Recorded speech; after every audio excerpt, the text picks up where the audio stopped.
الله أكبر.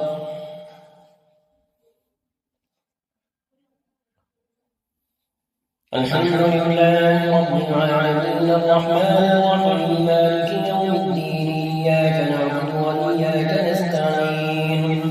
اهدنا الصراط المستقيم صراط الذين أنعمت عليهم غير المغضوب عليهم ولا الضالين آمين. وما لي لا فطرني وإليه ترجعون أأتخذ من دونه آلهة إن يردني الرحمن بضر لا تغني عني شفاعتهم شيئا ولا ينقذون إني إذا لفي ضلال مبين إني آمنت بربكم فاسمعون. قيل ادخلوا الجنة قال يا ليت قومي يعلمون بما غفر لي ربي وجعلني من المكرمين. وما أنزلنا على قومه من بعده من جند من السماء وما كنا منزلين إن كانت إلا صيحة واحدة فإذا هم خامدون. يا حسرة على العباد ما يأتيهم من رسول إلا كانوا به يستهزئون. ألم يروا كم أهلكنا قبلهم من القرون أنهم إليهم لا يرجعون وإن كل لما جميع لدينا محضرون. وآية لهم الأرض الميتة أحييناها وأخرجنا منها حبا فمنه يأكلون وجعلنا فيها جنات من نخيل وأعناب وفجرنا فيها من العيون ليأكلوا من ثمره وما عملته أيديهم أفلا يشكرون. سبحان الذي خلق الأزواج كلها مما تنبت الأرض ومن أنفسهم ومما لا يعلمون. وآية لهم الليل نسلخ منه النهار فإذا هم مظلمون والشمس تجري لمستقر لها ذلك تقدير العزيز العليم. والقمر قدرناه منازل حتى عاد كالعرجون القديم لا الشمس ينبغي لها أن تدرك القمر ولا الليل سابق النهار وكل في فلك يسبحون. وآية لهم أنا حملنا ذريتهم في الفلك المشحون وخلقنا لهم من مثله ما يركبون وإن نشأ نغرقهم فلا صريخ لهم ولا هم ينقذون إلا رحمة منا ومتاعا إلى حين. وإذا قيل لهم اتقوا ما بين أيديكم وما خلفكم لعلكم ترحمون وما تأتيهم من آية من آيات ربهم إلا كانوا عنها معرضين. وإذا قيل لهم أنفقوا مما رزقكم الله قال الذين كفروا للذين آمنوا أنطعم من لو يشاء الله أطعمه إن أنتم إلا في ضلال مبين. ويقولون متى هذا الوعد إن كنتم صادقين. ما ينظرون إلا صيحة واحدة تأخذهم وهم يخصمون فلا يستطيعون توصية ولا إلى أهلهم يرجعون. ونفخ في الصور فإذا هم من الأجداث إلى ربهم ينسلون. قالوا يا ويلنا من بعثنا من مرقدنا هذا ما وعد الرحمن وصدق المرسلون. إن كانت إلا صيحة واحدة فإذا فإذا هم جميع لدينا محضرون فاليوم لا تظلم نفس شيئا ولا تجزون إلا ما كنتم تعملون إن أصحاب الجنة اليوم في شغل فاكهون هم وأزواجهم في ظلال على الأرائك متكئون لهم فيها فاكهة ولهم ما يدعون سلام قولا من رب رحيم وامتازوا اليوم أيها المجرمون ألم أعهد إليكم يا بني آدم ألا تعبدوا الشيطان إنه لكم عدو مبين وأن اعبدوني هذا صراط مستقيم ولقد أضل منكم جبلا كثيرا أفلم تكونوا تعقلون هذه جهنم التي كنتم توعدون اصلوها اليوم بما كنتم تكفرون اليوم نختم على أفواههم وتكلمنا أيديهم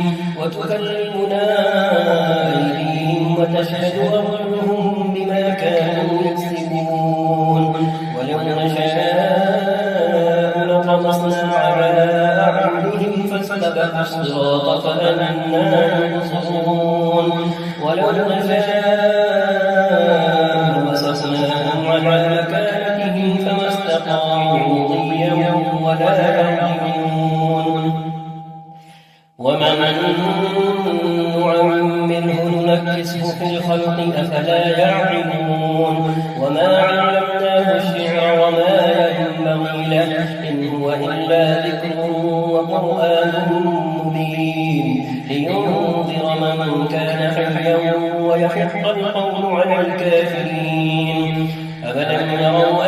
أنا خلقنا لهم مما عملت أيدينا أنعاما فهم لها مالكون وذللناها لهم فمنها ركبوهم ومنها يأكلون ولهم فيها منافع ومشارب أفلا يشكرون واتخذوا من دون الله آلهة لعلهم ينصرون لا يستطيعون نصرهم وهم لهم جند مهضرون فلا يحزنك قولهم إنا نعلم ما يسرون وما يعلنون أولم يرى الإنسان أنا خلقناه من نطفة فإذا هو خصيم مبين وضرب لنا مثلا ونسي خلقه قال من يحيي العظام وهي رميم قل يحييها الذي أنشأها أول مرة وهو بكل خلق عليم الذي جعل لكم من الشجر الأخضر نارا فإذا أنتم منه توقدون أوليس الذي خلق السماوات والأرض بقادر على أن يخلق مثلهم بلى وهو الخلاق العليم إنما أمره إذا أراد شيئا أن يقول له كن فيكون فسبحان الذي بيده ملكوت كل شيء وإليه ترجعون والصافات صفا فالزاجرات زجرا فالتاليات ذكرا إن إلهكم لواحد رب السماوات والأرض وما بينهما ورب المشارق إنا زينا السماء الدنيا بزينة الكواكب وحفظا من كل شيطان مارد لا يسمعون إلى الملك الأعلى ويقذفون من كل جانب دحورا ولهم عذاب واصب إلا من خطف الخطفة فأتبعه شهاب ثاقب فاستفتهم أهم أشد خلقا من خلقنا إنا خلقناهم من طين لازب بل عجبت ويسخرون وإذا ذكروا لا يذكرون وإذا رأوا آية يستسخرون وقالوا إن هذا إلا سحر مبين أإذا متنا وكنا ترابا وعظاما أإنا لمبعوثون أوآباؤنا الأولون قل نعم وأنتم داخلون فإنما هي زجرة واحدة فإذا هم ينظرون وقالوا يا ويلنا هذا يوم الدين هذا يوم الفصل الذي كنتم به تكذبون احشروا الذين ظلموا وأزواجهم وما كانوا يعبدون من دون الله فاهدوهم إلى صراط الجحيم وقفوهم إنهم مسؤولون ما لكم لا تناصرون بل هم اليوم مستسلمون وأقبل بعضهم على بعض يتساءلون قالوا إنكم كنتم تأتوننا عن اليمين قالوا بل لم تكونوا مؤمنين وما كان لنا عليكم من سلطان بل كنتم قوما طاغين فحق علينا قول ربنا إنا لذائقون فأغويناكم إنا كنا غاوين فإنهم يومئذ في العذاب مشتركون إنا كذلك نفعل بالمجرمين إنهم كانوا إذا قيل لهم لا إله إلا الله يستكبرون ويقولون أئنا لتاركو آلهتنا لشاعر مجنون بل جاء بالحق وصدق المرسلين إنكم لذائق العذاب الأليم وما تجزون إلا ما كنتم تعملون إلا عباد الله المخلصين أولئك لهم رزق معلوم فواكه وهم مكرمون في جنات النعيم على سرر متقابلين يطاف عليهم بكأس من معين بيضاء لذة للشاربين لا فيها غول ولا هم عنها ينزفون وعندهم قاصرات الطرف عين كأنهن بيض مكنون فأقبل بعضهم على بعض يتساءلون قال قائل منهم إني كان لي قرين يقول أئنك لمن المصدقين أئذا متنا وكنا ترابا وعظاما أئنا لمدينون قال هل أنتم مطلعون فاطلع فرآه في سواء الجحيم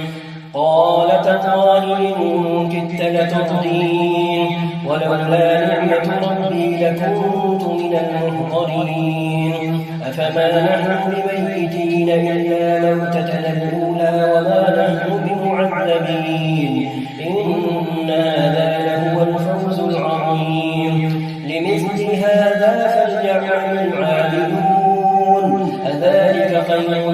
نزلا أم شجرة الزقوم إنا جعلناها فتنة للظالمين إنها شجرة تخرج في أصل الجحيم طلعها كأنه رؤوس الشياطين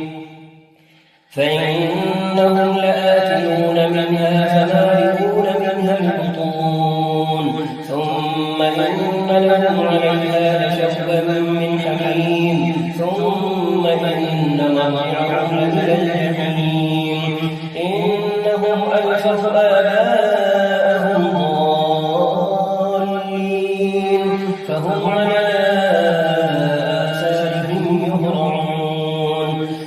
لقد ضل قبلهم أكثر الأولين ولقد أرسلنا فيهم منذرين فانظر كيف كان عاقبة المنذرين إلا عباد الله المخلصين. ولقد نادانا نوح فلنعم المجيبون ونجيناه وأهله من الكرب العظيم وجعلنا ذريته هم الباقين وتركنا عليه في الآخرين سلام على نوح في العالمين إنا كذلك نجزي المحسنين إنه من عبادنا المؤمنين ثم أغرقنا الآخرين وإن من شيعته لإبراهيم إذ جاء ربه بقلب سليم إذ قال لأبيه وقومه ماذا تعبدون أئفكا آلهة دون الله تريدون فما ظنكم برب العالمين فنظر نظرة في النجوم فقال إني سقيم فتولوا عنه مدبرين فراغ إلى آلهتهم فقال هل تتقون ما لكم لا تنطقون فراغ عليهم ضربا باليمين فأقبلوا إليه يزفون قال أتعبدون ما تنحتون والله خلقكم وما تعملون قالوا ابنوا له بنيانا فألقوه في الجحيم فأرادوا به كيدا فجعلناه الأسفلين وقال إني ذاهب إلى ربي سيهدين رب هب لي من الصالحين فبشرناه بغلام حليم فلما بلغ معه السعي قال يا بني إني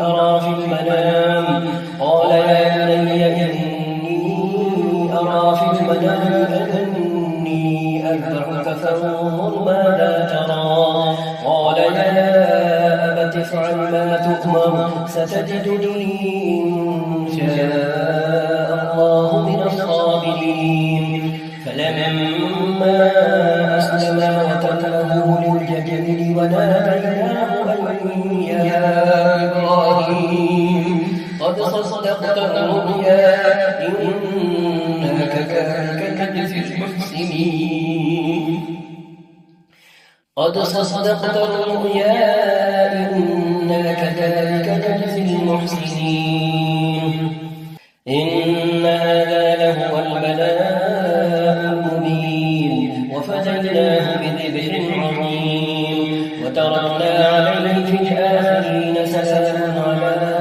إبراهيم كذلك نجزي المحسنين إنه من عبادنا المؤمنين وبشرناه بإسحاق نبيا من الصالحين وباركنا عليه وعلى إسحاق ومن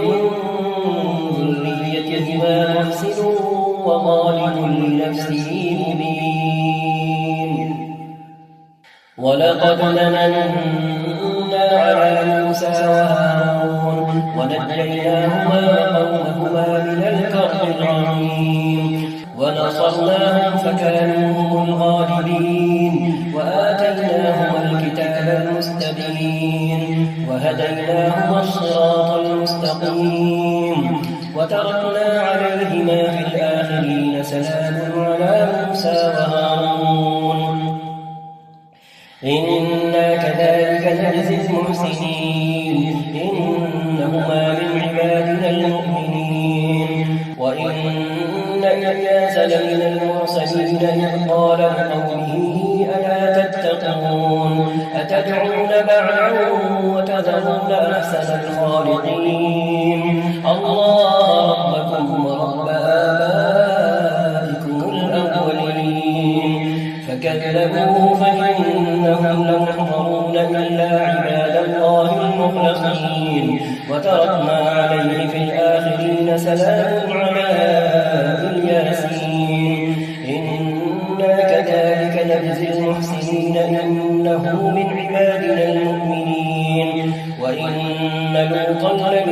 المرسلين إذ نجيناه وأهله أجمعين إلا عجوزا في الغابرين ثم دمرنا الآخرين وإنكم لتمرون عليهم مصبحين وبالليل أفلا تعقلون وإن يونس لمن المرسلين إذ أبق إلى الفلك المشحون فساهم فكان من المدحضين فالتقمه الحوت وهو مليم فلولا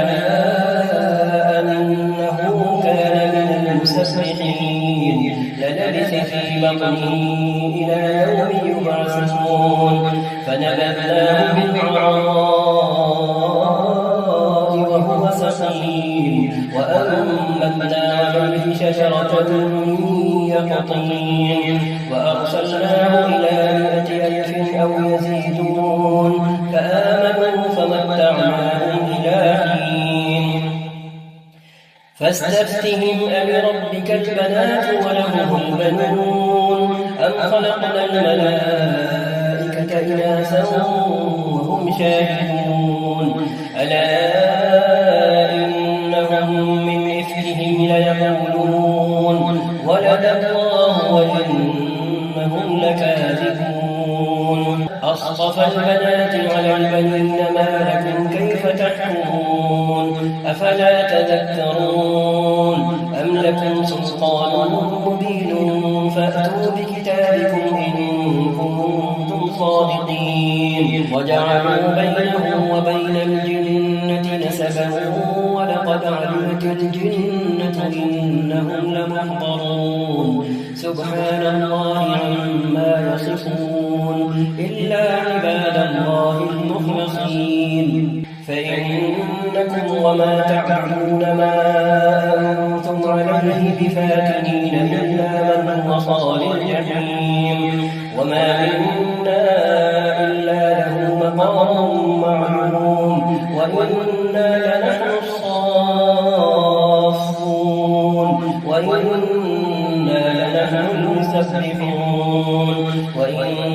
كانوا ليقولون لو أن عندنا ذكرا من الأولين لكنا عباد الله المخلصين فكفروا به فسوف يعلمون ولقد سبقت كلمتنا لعبادنا المرسلين إنهم لهم المنصورون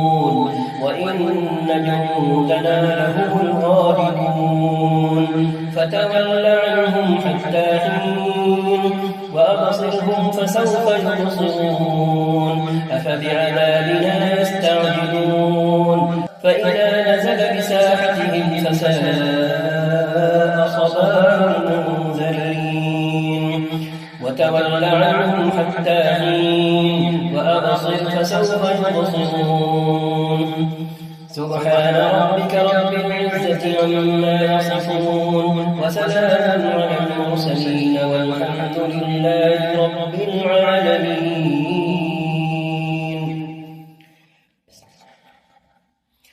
صاد والقرآن ذي بل الذين كفروا في عزة وشقاق كم أهلكنا من قبلهم من قرن فنادوا ولا تحين مناص وعجبوا أن جاءهم منذر منهم وقال الكافرون هذا ساحر كذاب أجعل الآلهة إلها واحدا إن هذا لشيء عجاب وانطلق الملأ منهم أن امشوا واصبروا على آلهتكم إن هذا لشيء يراد ما سمعنا بهذا في الملة الآخرة إن هذا إلا اختلاق أأنزل عليه الذكر من بيننا بل هم في شك من ذكري بل لما يذوقوا عذاب أم عنده خزائن رحمة ربك العزيز الوهاب أم لهم ملك السماوات والأرض وما بينهما فليرتقوا في الأسباب جند ما هنالك مهزوم من الأحزاب كذبت قبلهم قوم نوح وعاد وفرعون ذو الأوتاد وثمود وقوم لوط وأصحاب الأيكة أولئك الأحزاب إن كل إلا كذب الرسل فحق عقاب وما ينظر هؤلاء إلا صيحة واحدة ما لها من فواق وقالوا ربنا عجل لنا قطنا قبل يوم الحساب اصبر على ما يقولون واذكر عبدنا داود ذا الأيد إنه أواب إنا سخرنا الجبال معه يسبحن بالعشي والإشراق والطير محشورة كل له أواب وشددنا ملكه وآتيناه الحكمة وفصل الخطاب وهل أتاك نبأ الخصم إذ تسوروا المحراب إذ دخلوا على داود ففزع منهم قالوا لا تخف خصمان بغى بعضنا على بعض فاحكم بيننا بالحق ولا تشطط واهدنا إلى سواء الصراط إن هذا أخي له 99 نعجة ولي نعجة واحدة فقال أكفلنيها وعزني في الخطاب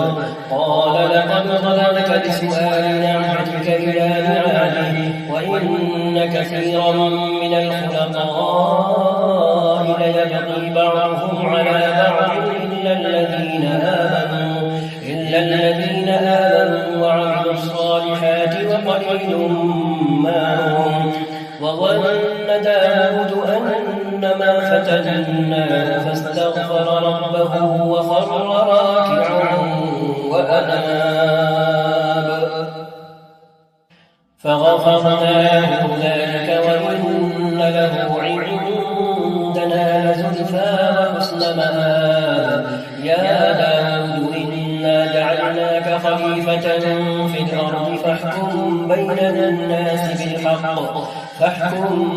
الناس بالحق ولا تتبع الهوى فيضلك عن سبيل الله إن الذين يضلون عن سبيل الله لهم عذاب شديد بما نسوا يوم الحساب وما خلقنا السماء والأرض وما بينهما باطلا ذلك ظن الذين كفروا فويل للذين كفروا من النار أم نجعل الذين آمنوا وعملوا الصالحات كالمفسدين في الأرض أم نجعل المتقين كالفجار كتاب أنزلناه إليك مبارك ليدبروا آياته وليتذكر أولو الألباب ووهبنا لداود سليمان نعم العبد إنه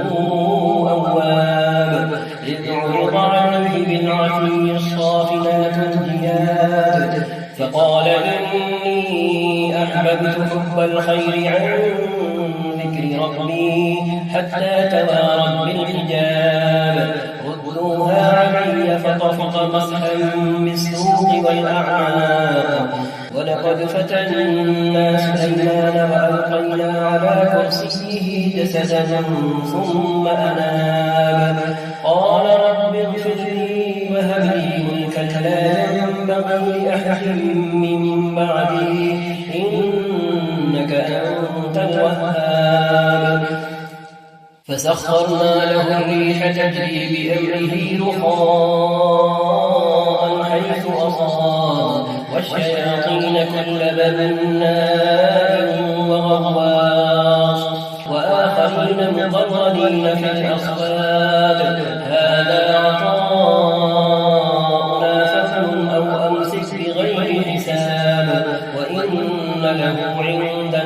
زلفى وحسن مآب. واذكر عبدنا أيوب إذ نادى ربه أني مسني الشيطان بنصب وعذاب. اركض برجلك هذا مغتسل بارد وشراب. ووهبنا له أهله ومثلهم معهم رحمة منا وذكرى لأولي الألباب. وخذ بيدك ضغثا فاضرب به ولا تحنث إنا وجدناه صابرا نعم العبد إنه أواب. واذكر عبادنا إبراهيم وإسحاق ويعقوب أولي الأيدي والأبصار إنا أخلصناهم بخالصة ذكر الدار وإنهم عندنا لمن المصطفين الأخيار. واذكر إسماعيل واليسع وذا الكفل وكل من الأخيار. هذا ذكر وإن للمتقين لحسن مآب. جنات عدن مفتحة لهم الأبواب. جنات عدن مفتحة لهم الأبواب متكئين فيها يدعون فيها بفاكهة كثيرة وشراب. وعندهم قاصرات الطرف أتراب. هذا ما توعدون ليوم الحساب. إن هذا لرزقنا ما له من نفاد. هذا وإن للطاغين لشر مآب. جهنم يصلونها فبئس المهاد. هذا فليذوقوه حميم وغساق وآخر من شكله أزواج. هذا فوج مقتحم معكم لا مرحبا بهم إنهم صالوا النار. قالوا بل أنتم لا مرحبا بكم أنتم قدمتموه لنا فبئس القرار. قالوا ربنا من قدم لنا هذا فزده عذابا ضعفا في النار. وقالوا ما لنا لا نرى رجالا كنا نعدهم من الأشرار اتخذناهم سخريا أم زاغت عنهم الأبصار. إن ذلك لحق تخاصم أهل النار. قل إنما أنا منذر وما من إله إلا الله الواحد القهار. رب السماوات والأرض وما بينهما العزيز الغفار. رب السماوات والأرض وما بينهما العزيز الغفار. قل هو نبأ عظيم أنتم عنه معرضون. ما كان لي من علم بالملأ الأعلى إذ يختصمون. إن يوحى إلي إلا أنما أنا نذير مبين. إذ قال ربك للملائكة إني خالق بشرا من طين فإذا سويته ونفخت فيه من روحي فقعوا له ساجدين. فسجد الملائكة كلهم أجمعون إلا إبليس استكبر وكان من الكافرين. قال يا إبليس ما منعك أن تسجد لما خلقت بيدي أستكبرت أم كنت من العالين؟ قال أنا خير منه خلقتني من نار وخلقته من طين. قال فاخرج منها فإنك رجيم وإن عليك لعنتي إلى يوم الدين. قال رب فأنظرني إلى يوم يبعثون. قال فإنك من المنظرين إلى يوم الوقت المعلوم. قال فبعزتك بعزتك لأغوينهم أجمعين إلا عبادك منهم المخلصين قال فالحق والحق أقول لأملأن جهنم منك وممن تبعك منهم أجمعين قل ما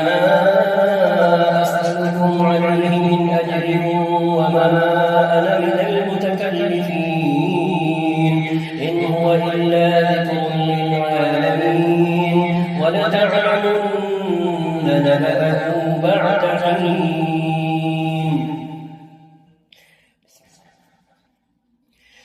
تنزيل الكتاب من الله العزيز الحكيم إنا أنزلنا إليك الكتاب بالحق فاعبد الله مخلصا له الدين ألا لله الدين الخالص والذين اتخذوا من دونه أولياء ما نعبدهم إلا ليقربونا إلى الله زلفى إن الله يحكم بينهم فيما هم فيه يختلفون إن الله لا يهدي من هو كاذب كفار لو أراد الله أن يتخذ ولدا لاصطفى مما يخلق ما يشاء سبحانه هو الله الواحد القهار خلق السماوات والأرض بالحق يكور الليل على النهار ويكور النهار على الليل وسخر الشمس والقمر كل يجري لأجل مسمى ألا هو العزيز الغفار خلقكم من نفس واحدة ثم جعل منها زوجها وأنزل لكم من الأنعام 8 أزواج يخلقكم في بطون أمهاتكم خلقا من بعد خلق في ظلمات 3 ذلكم الله ربكم له الملك لا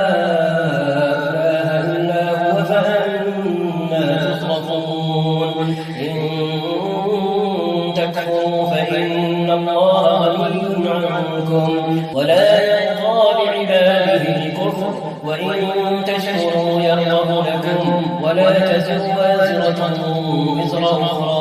ثم إلى ربكم مرجعكم فينبئكم بما كنتم تعملون إنه عليم بذات الصدور وإذا مس الإنسان ضر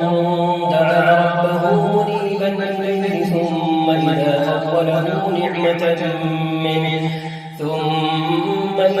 خوله نعمة منه نسي ما كان يدعو إليه من قبل وجعل لله أندادا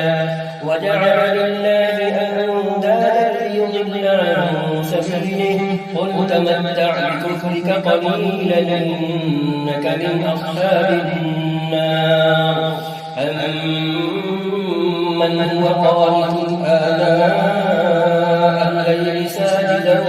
وقائما يحذر الآخرة ويرجو رحمة ربه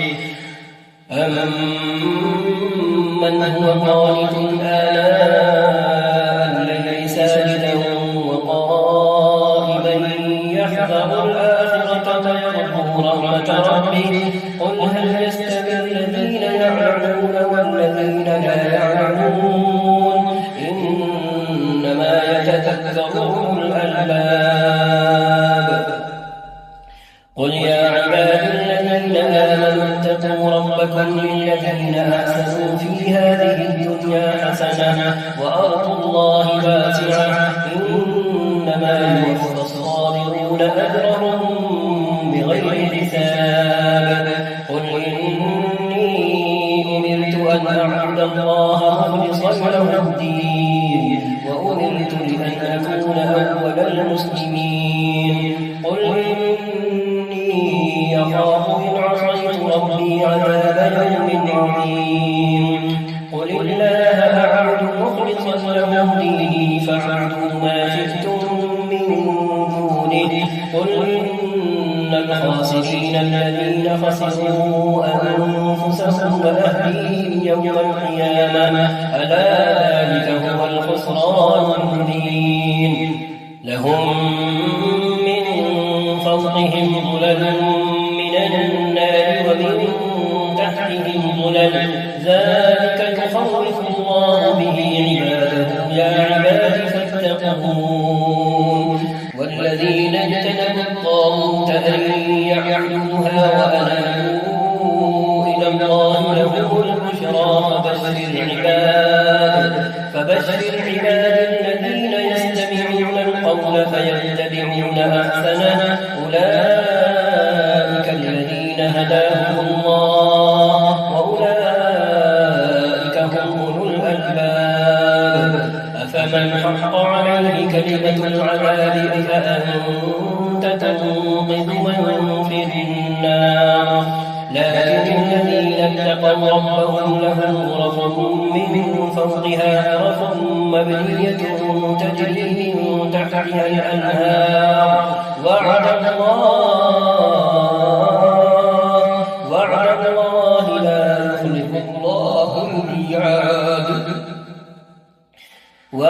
الله لا يخلف الله الميعاد ألم تر أن الله أنزل من السماء ماء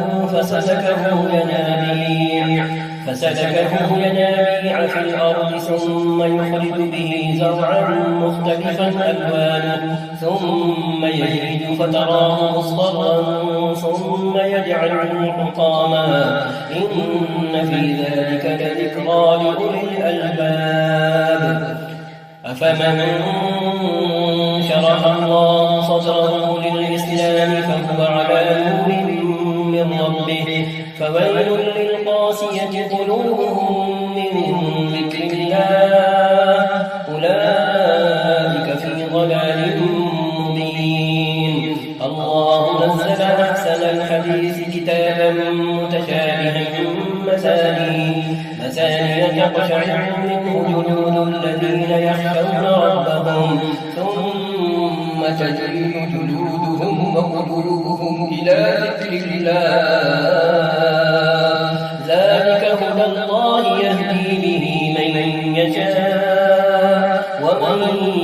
يضلل الله فما له من هاد أفمن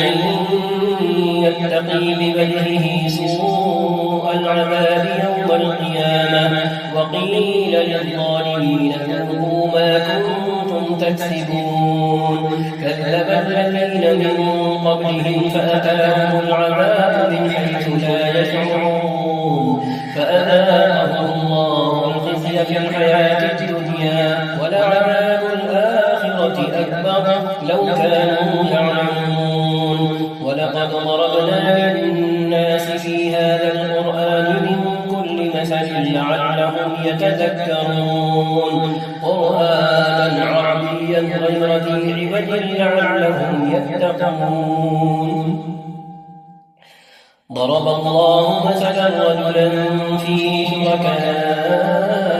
متشاكسون ورجلا سلما لرجل هل يستويان مثلا الحمد لله بل أكثرهم لا يعلمون إنك ميت